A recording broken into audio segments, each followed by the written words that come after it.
Hello everyone, welcome back to the channel. I'm Ben, this is Books with Genghis Khan, and today I want to do a little something different to reflect on my reading year and kind of do a wrap up for everything I've been reading this year by looking at all of the series that have defined my reading year based on total page count. So these are all series that I read at least 2 books of, and I mostly read series.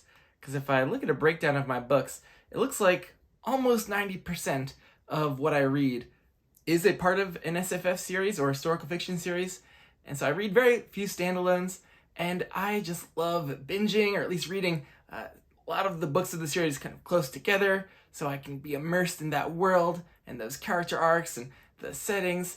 So I have not had so much variety this year because a lot of these series have been long and chunky, but it has provided one of the best reading years of my life with a whole smattering of impactful fantasy and sci-fi and historical fiction that I've gotten through this year. So I wanted to give you a little tour through the series that I've read and that will leave a mark in my memory. I like to think about my reading years in terms of the series. Like 2018 was my Cosmere and Temeraire year, or 2019, the Dresden, First Law, Faithful and the Fallen year.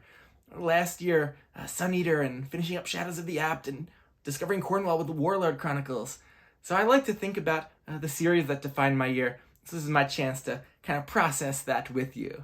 So this is not ranked by how much I liked them. This is purely ranked by total number of pages that I read from those series, with the one with the largest page count read at the top and the fewest pages at the bottom. So a lot of my top 10 books list that's going to be coming out soon, those will be taken from this, but I try to limit myself to about 1 per series. And some of my most disappointing might also come from this. So this is not about the quality. It's ranked purely based on how much time I spent with them. Here we go at number 12. This is the only one on here that is fewer than 1,000 pages, because these were 2 slight books. That was the Dogs of War series by Adrian Tchaikovsky, and that was 746 total pages just across 2 novels, Dogs of War and Bearhead. So this is a year that I'll remember for diving into Adrian Tchaikovsky's sci-fi. He'd already been one of my favorite authors just from his Shadows of the Apt 10-book fantasy series, but he's even more well known for his sci-fi. And so between this series, to get started, a couple of the novellas like Elder Race and one that I'll talk about later, I have been loving his sci-fi. These were a big hit for me. They're fast-paced, accessible, kind of Earth-based, near-future sci-fi, and I think a whole huge percentage of sci-fi and fantasy readers could connect to this really quick duology. And most series are much longer, so this one's so easy to get through and had a lot of closure. Loved it, so it's a great one to start off this list. The series at 11 just came out of nowhere for me as a big surprise this year, and that is the self-pub series, The Protectors of Prytani by Mike Mullman, with book 1, Becoming a Druid, which you may have seen a lot of people reading this year and trying out with this wonderful impressionistic cover that I really love. So this was a series I'd seen a few booktubers reading earlier in the year, and then I got roped into being a captain in AR Within's Keymark Discord readathon over the summer, the Spiffbo 9 themed readathon, and so that was a perfect chance for me to pick up a Spiffbo 9 entry that I had seen some buzz about. And this one ended up working out great, and then the author, Mike Mullman, was available on Discord and wanted to send me the other books, and so he sent me all 3 of the naked hardbacks that are out so far in the series. I love the centaur on the cover here, and it was personalized and had this great translucent kind of depiction of the cover art on the title page to make it more special. So yeah, getting a little bit involved in the self-pub community has been cool this year, and realizing that a lot of the authors are really accessible, and that can create a fun kind of experience that I don't get with a lot of the trad pub backlist stuff I've been reading with a lot of really famous, prominent authors. So this was a really cool Quest Fantasy series, and the next book of novellas should be coming out soon. So I did 1,025 pages from this series. That's the first 2 main novels, and in the shorter fiction collection that had 2 novellas and a couple of short stories. So some nice variety in there because the novels were just from one first-person POV, and you get different POVs in the novellas. At number 10 is the Sundered Nation series by Von Roycroft, also self-pub, and I did that for about 1,148 pages across 2 novels. And look at these beauties again, just fantastic cover art there. And yeah, the colors on both of these, man, I love these, some of my favorite covers in fantasy. And this series is very much historical fantasy, very low fantasy, and based on, I think, the Germanic Goth tribes and how they ended up kind of conquering the Roman Empire. So that kind of is what inspired the setting and the plotting of this series. And book 1 I saw Philip Chase read and really liked. I really enjoyed book 1. And then Von Roycroft reached out to me about becoming an advanced reader for book 2, Bold Ascension. And so that was really cool to give some feedback on a book for the first time. And so yeah, these self-pub experiences have been very positive this year. And I have such a huge trad pub backlist that I want to get to, but I want to make sure I continue to mix in some self-pub along the way. At number 9 is the most recent entry into this list, which is Children of Time by Adrian Tchaikovsky. I have done 1,205 pages across the first 2 novels of that series. I still have the finale of that trilogy, if it is the finale, unless he writes more, to go, and I will read that soon. But Children of Time has become a new favorite book. I loved it to pieces, and then the sequel, Children of Ruin, was not a disappointment. This was just gripping, fast-paced, accessible, but somewhat dense in ideas-based sci-fi, and just connected to it on so many levels, intellectually, emotionally, loved it. And yeah, I figure one of these books will probably feature on my top list. At number 8 is one from much earlier in the year. That's the Broken Earth trilogy by N.K. Jemisin. I did 1,294 pages across the 3 novels of the trilogy. So the first book of that one, this season, I really was engaged with, but then the plot just took some turns that were less compelling for me, and I did enjoy some aspects of the finale, but the series kind of lost my interest along the way, which is a shame, because I thought the writing was really powerful and filled with a lot of unique voice, and the theme work was really deep.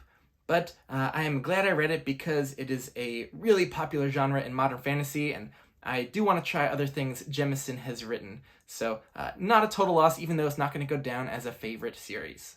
At number 7 is a favorite series, and that is The Expanse, which I did 1,780 pages of this year, but I actually did most of it at the end of last year, but I just continued on into the final trilogy of books, books 7, 8, 9, and then the couple of the last novellas as well I did this year. So this probably was my favorite section of the Expanse series. It is so memorable. I also watched the first few seasons of the show before, and so this is totally beyond where the show went. It was all new. I had no clue what was going to happen, and it was a magnificent series of ending books. Tiamat's Wrath, as the penultimate book, was a roller coaster ride, and then book 8 was a very emotional and cathartic ending with a great coda too, at the Sins of Our Fathers novella at the end. So I just adored this last bit of The Expanse, and it's definitely one of my favorite series now, for sure.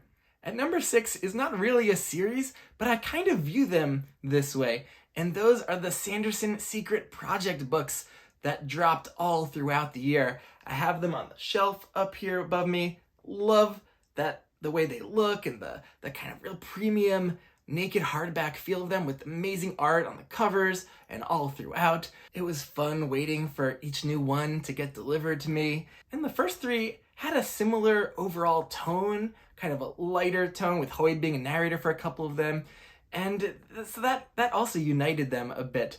But I really look at this as a set of Sanderson books, and they were, for the most part, just huge hits with me. I loved getting new settings, new magic systems, and just new characters to care about, especially in Tress and Yumi and the Nightmare Painter just became 2 new favorite Sanderson books for me. And Sunlit Man, a solid action-based kind of book. And they were just great gifts to tide me over with some Sanderson writing that as I wait for the Stormlight 5 to come out next year, which is one of my most anticipated book releases ever.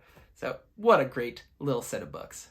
At number 5 was my only reread, which is Temeraire, at 1,927 pages across the first 5 of the books. There are 9 in the series. I did the first 5 because those really serve as one complete arc, and also just kind of the most impactful books, kind of all packed in there. There's some of the later things that I really liked, but this was great to just do a reread because I first read these maybe about 5 years ago, and I did them through audio with Simon Vance's great narration, so I experienced them differently. And I also used my new special edition omnibus from Grimoak, which had the first 3 books with amazing color illustrations. That's why I did this reread, to make use of that new special edition. And I was gonna maybe just do the first 3, but I couldn't stop. I had to finish out the first arc. And I look forward to Grimoak releasing their next set of omnibuses and eventually continuing my reread to get to the end. But I don't know if I'll be able to wait for those to come out to continue. At number 4 was the Greenbone Saga by Fonda Lee. I did 2,075 pages across the entire series. That's the 3 novels of the trilogy, and then the novella Jade Setter of Janloon, and her most recent release of the 4 short stories in the Jade Shards collection. So this was a huge success for me. It's been just one of the kind of main talked about fantasy series released and finished up within the past 10 years, it seems, and I am so glad it worked. I really enjoyed all 3 books, just uniformly strong, and maybe didn't enjoy the shorter fiction as much, but the novels were just great. As we move into the top 3, these are going to be a big jump in the page counts, so I spent a lot of time with these 3 series, and at number 3 is Bernard Cornwell's Sharpe series.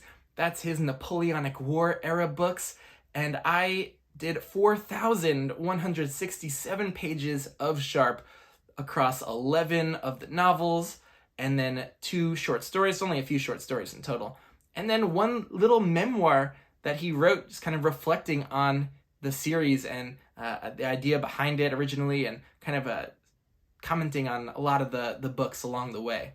So that was great. But this became a new favorite series last year, and it's 23 books and counting still.